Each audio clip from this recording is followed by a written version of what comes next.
Hoy vamos a tratar de hablar sobre un tema respecto del posicionamiento que habremos de tener que tomar nosotros, cada uno de nosotros un poco más adelante. Tendremos que definirnos para saber qué seremos. ¿Nos vamos a posicionar como fascistas o como antifas? Voy a tratar de hacerles un breve contexto sobre eso para que entendamos bien de qué se trata y a qué se debe.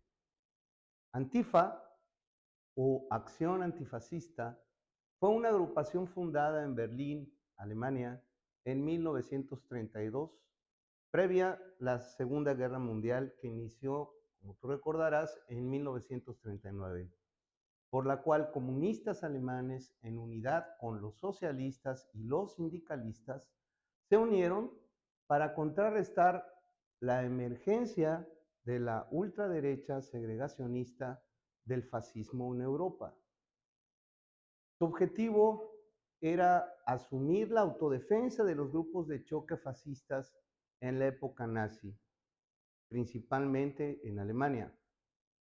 Pero después de las elecciones alemanas de 1932, en que se encumbra el pensamiento fascista, la Antifa tuvo que pasar a la clandestinidad, perdiendo identidad y estructura, y con el tiempo asimilándose como un mero concepto genérico sin organización estructural real, es decir, desaparecieron y nos quedaron básicamente como una mera referencia.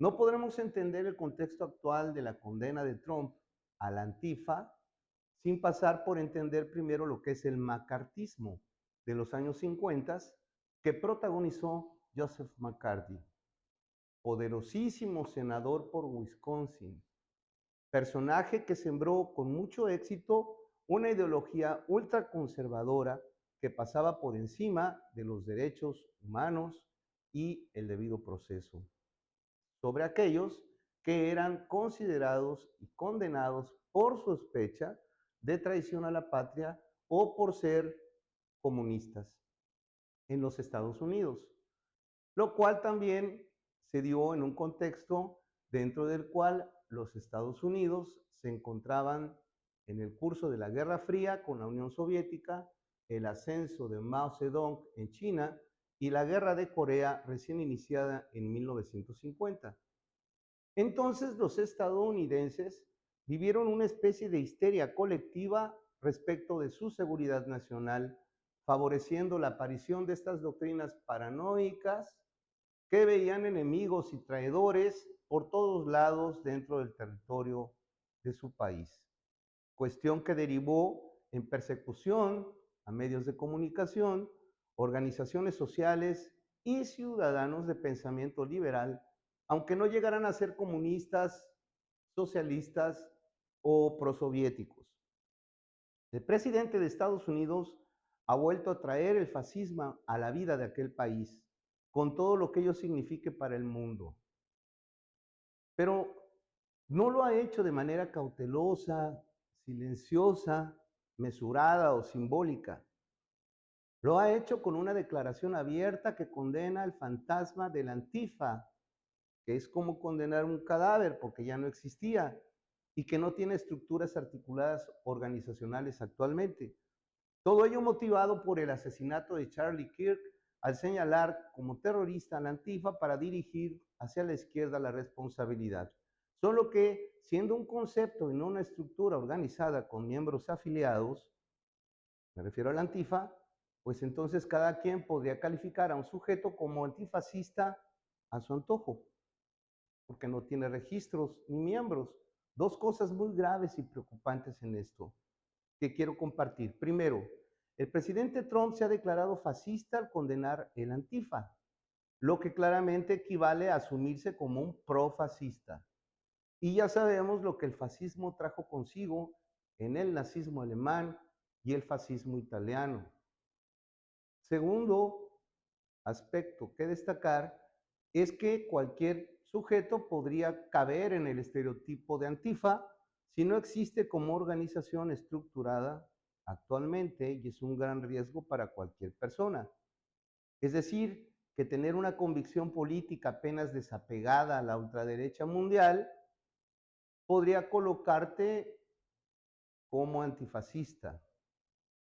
defensores de derechos humanos, del debido proceso, del humanismo no nacionalista, de los migrantes del mundo, de la igualdad entre los hombres, de los derechos feministas progresivos, de la libertad de género, de culto religioso y de manifestación, y en fin, de toda categoría de respeto a la tolerancia por la singularidad individual, podría fácilmente ser catalogado como antifascista en Estados Unidos.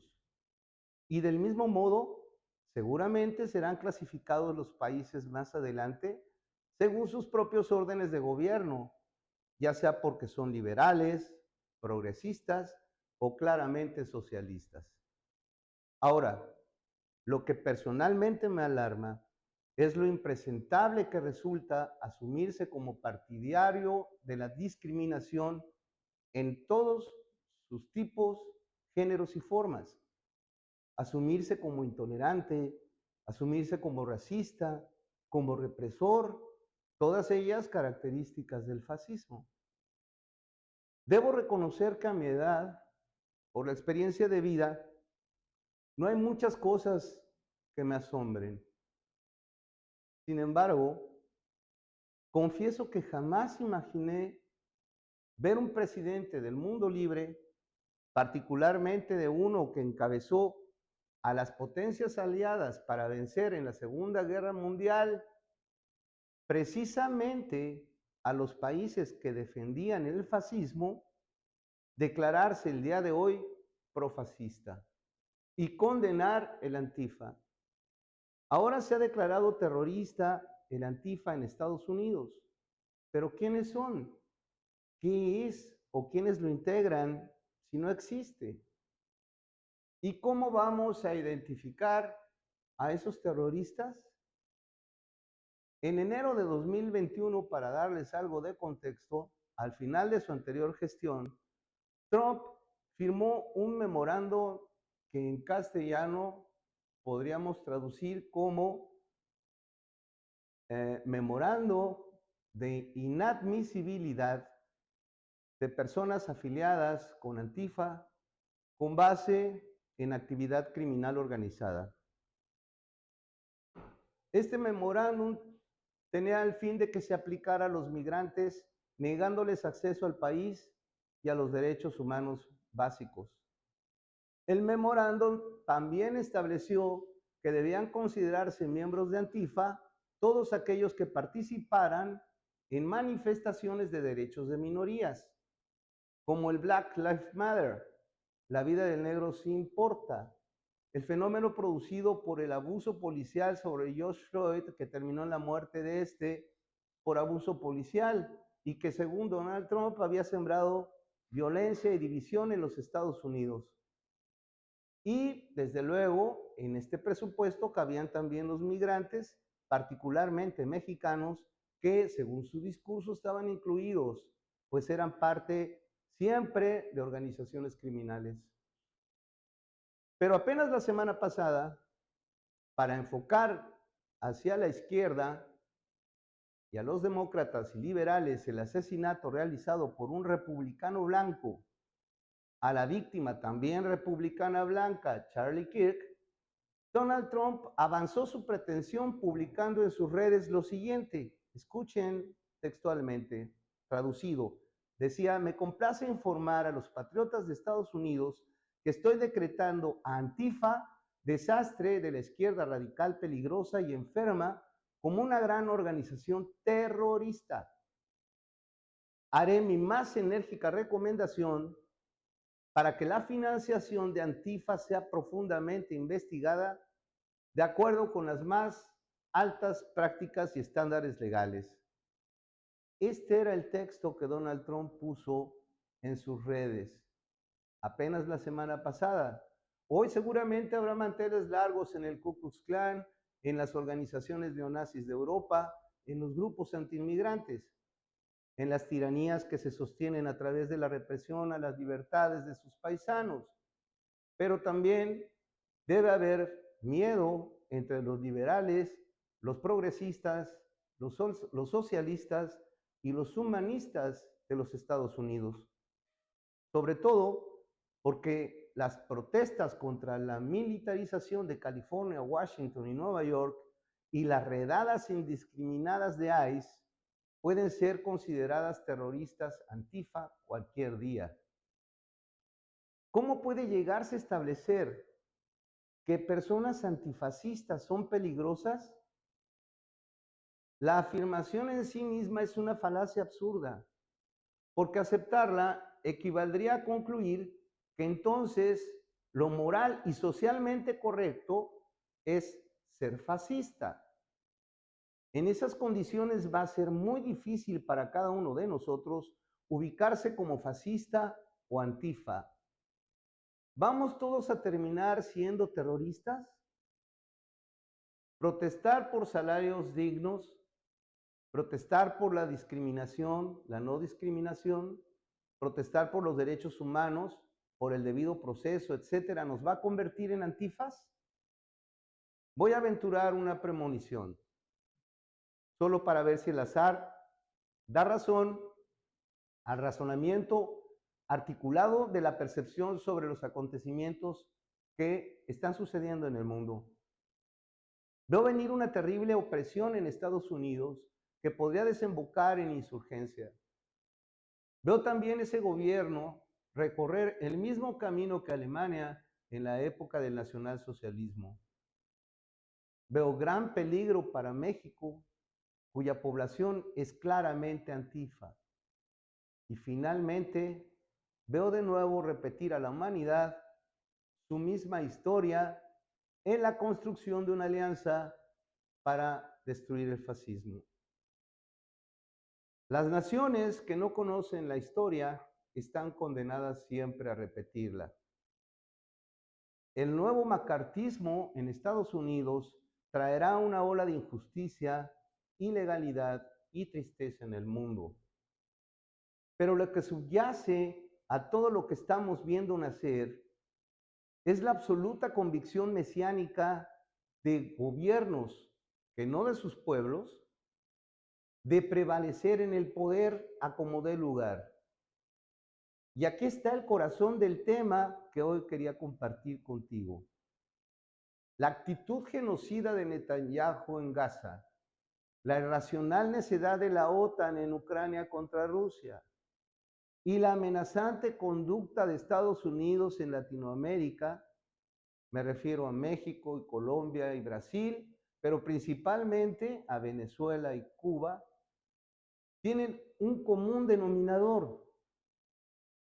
Si te fijas, sus líderes protagonistas están entre ir a la cárcel, morir o mantenerse en el poder, mediante guerras que les permiten establecer estados de excepción, que son estados o circunstancias durante las cuales no se celebran elecciones democráticas por las crisis, ni los líderes condenados por sentencias legales van a cumplir sus penas, mientras deban ocupar un cargo importante y termine la crisis. Observa que Netanyahu, Trump y Zelensky tienen cuentas pendientes con la justicia. Alguno ya incluso con sentencia por cumplir que deberá enfrentar en cuanto abandone el gobierno. ¿Ustedes creen que querrían dejar el poder? ¿Qué serían capaces de hacer para mantenerse gobernando con tal de no cumplir sus sentencias o de enfrentar la justicia de sus propios países? Lo que aquí les comparto no es ninguna ocurrencia. Los analistas geopolíticos ya lo saben y están considerando diversos escenarios en sus respectivos países. Pero son cosas que normalmente no se transmiten a la población general. Porque mientras menos personas o más personas lo ignoren, menos presión a los gobiernos para responder sobre lo que ocurre. En fin, como este espacio en sus orígenes fue creado para compartir reflexiones, dejaremos esto como una mera especulación. Pero te invito a pensar en ello y decirme qué opinas al respecto después de que si dudas lo que aquí te he dicho, te tomes un momento para verificarlo. Espero tus comentarios. Te envío un abrazo fraterno. Buenas noches.